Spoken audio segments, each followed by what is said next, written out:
Hey guys, welcome back to my channel, and today we're going to be talking about Zoe Sullivan yet again, right? And Ben, obviously, because they come as part of a team, right? So I've been exposing recently about all their lovely subs on Facebook, right? All the amazingness that is going on over there. They've got some lovely people that are subbed to their channel, totally not bought or anything like that.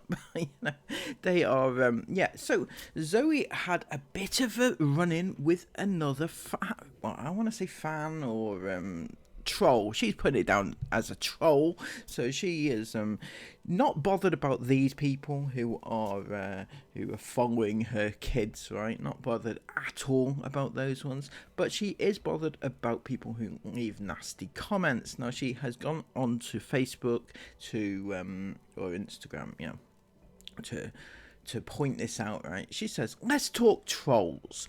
I know, what again? But yes, again, because they don't go away.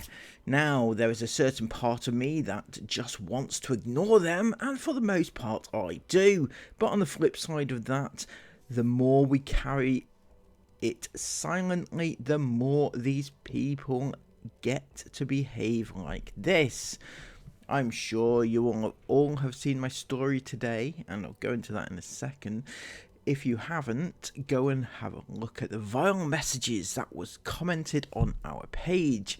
Now, I know we weren't the only family page to be sent the same sort of message by the same person, and quite frankly, it's absolutely disgusting. Now, what she is hinting at here, if you haven't seen it, if you don't watch my Ingham videos, you may not know, and it's a lovely little troll, if you want to call them a troll, called Perry, and he has admitted to be sending the Inghams a really awful death threats and stuff like that, which is obviously very, very out of order. Sarah Ingham was very terrified, allegedly, and she took to Instagram to out him and say how terrified they are of this person and everything, and that they went to the police about him. So instead of going to the police, Zoe decides to post it on social media and not sort it out, right? Because she knows how bad this person is, and yet she is putting it on social media instead of sorting it out for the sake of her 12 children, which is just bizarre, you know? She goes on to say these people are unhinged, and for the people that follow the crap they spout, they are associating themselves with the same vileness. So basically she's putting everybody, including you guys, me, under the same umbrella as this person who is sending death threats and things like that. But the same could be said, obviously, for people who follow family vloggers, you know? People who follow family vloggers are enabling the family, right? They agree with the same pimping out sort of shit as the family do, you know, same sort of thing. I don't associate myself with anybody that gives death threats to anybody, basically, but nah, that's just me, isn't it? She goes on to say, these are the same sort of people that report us for things. They are most definitely the ones with the issues. The fact of the matter is, if we told people that are being physically bullied or abused to just ignore it and carry on, wouldn't that just be allowing it to happen? And the same exact thing I talk about on this channel, right? People say, well, if you don't like child exploitation, then just don't watch it. Yeah, but if I just allowed it to happen, then it would just carry on happening. You know, that would make me no better than you, right? So that's why I talk about it, for the record, right? She goes on to say, but when it comes to online abuse, there are no rules. These people just get away with it. More needs to be done. The social media companies need to do more. The laws surrounding online abuse need to be better. It angers me how people are allowed to act like this online with no repercussions. It's just unbelievable. is actually mind-blowing, her stupidness, right? Because she's advocating social media companies need to do more and need to do this, need to do that. But at the same time, she's endangering her children, and social media companies need to step in and save them, basically. But she doesn't get it. She does not understand it. It blows my mind, right? Actually blows my mind how stupid she can possibly be. Now, I like to try and keep our little corner of the internet a positive place to be, so like I said, for the most part, I choose to ignore the negative, even when fired at me and my family, to not feed the trolls. But it's not easy knowing that horrible things are said and spread about you. To just block and delete, are we not just turning a blind eye, just allowing the people to get away with it? That's very true. You don't block and delete all the all the loveliness that goes on over there. Totally understandable why you would want people of that caliber commenting on your kids, obviously. But the problem here is Zoe is blaming this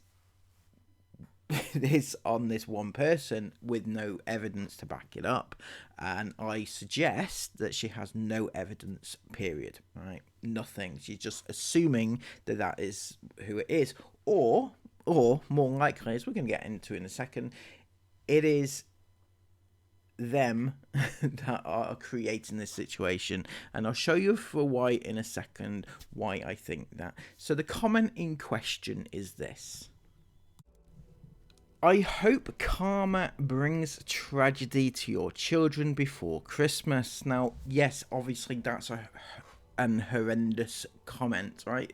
Horrible thing to say. 100% disagree with this person's opinion, right? And then he goes on to say, all the parents care about is pounds, so yeah, I hope karma brings a tragedy to the family soon. Last time I hoped for it, it worked too. Right, so it's a horrible comment, and it shouldn't be there, obviously. Is it Perry? That's the question. Original thought, my first thought was maybe it was Perry. It sounded like Perry, you know, it sounds like his sort of work, right? It sounds like his opinion. But is it him? Not so sure, right? So it's clearly an unhinged comment, but who else is unhinged? That's the question. Now, the actual account in question is this one. There's nothing there to suggest anything. Nothing really. So Zoe put this up on her Facebook shortly after, and it's the story that she mentioned. Didn't make it to Instagram, ironically, but she says yet another faceless account, and then she goes on to say, if you're so big and brave, why not put a face to your comments? This was incredibly odd, right? And I'll tell you why in a second. It doesn't add up, in my opinion, at all. She ends up saying, these people are so full of hate, I actually feel sorry for them. Now, this whole thing, this whole story, narrative thing, right? It has Chris Ingham written all over it. Chris and Sarah Ingham, right? This is exactly what they do. If I didn't know any better and I didn't have, like, context, I would say this was the Inghams, right? Because they clearly watch the Inghams and they clearly know, you know. So here's the thing, right? This is the thing, right? This story itself, right? We're going to give a timeline to events as they happened. This story was posted, or rather this screenshot was taken at 10:05. This was yesterday morning. And this screenshot of the comment, the vile comment, we personally took at 9:50. So I'm going to tell you what time the comment was posted. Basically, it was so according to our screenshot, it was posted 22 minutes ago before 9:50, which makes it 9:27, 9:28, right? Was the time? Yeah, 9:28 was the time that it was posted on. Well, this person posted at 9:28 in the morning, right? Now, if we look at the screenshot that Zoe took herself, it was posted 26 minutes ago, which means it was posted 4 minutes, or rather, they took the screenshot 4 minutes after I took my screenshot, right? So, therefore, she noticed it at. Well, she noticed it 4 minutes after we did, right? So, when did we notice it? 9:50. So, they noticed it at 9:54. Now, we took a screenshot of the story when it went up about 10:05. So between 9:54 when they noticed it, screenshot it, decided on their course of action, uploaded the story, it took them 11 minutes maximum 11 minutes in order to do all of that, right?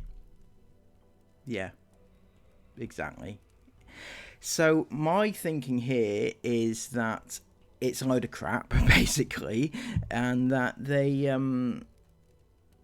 done this themselves, because there's no chance, I don't think, in hell that they thought, I know, we've seen this one comment, we really don't like it, you know, over and above all the other comments and everything. And then they decided that, yeah, this is the one we're going to target, and we're going to take this and we're going to upload it to our stories. We're going to post hate all over it, and then later on we're going to do a big story on it, right? Because, you know, yeah. I personally think that it was Zoe and Ben that concocted this. I think that they did it themselves. They posted it themselves. They screenshot it, and they already had a plan of action that they were going to do, and they put it up on their stories just to say, look at us, look how hated we are, look how unhinged our supporters are, or the haters are. And yeah, I think that that's exactly what happened. There you go. You heard it here first, guys. So don't believe everything you see, Sullivan fans, right? If you think that Ben and Zoe are these amazing parents, amazing influencers and everything else, just look at what's happening in front of your eyes, all right? Just open your eyes, please. That's all that I am asking, you know. Don't just take it as read that they are telling you the truth, because likely they're not. Anyway, if you have appreciated this video, please give it a massive thumbs up, comment all of your thoughts about it down below, and subscribe to the channel if you're new. Until next time, take care of yourselves, and bye-bye.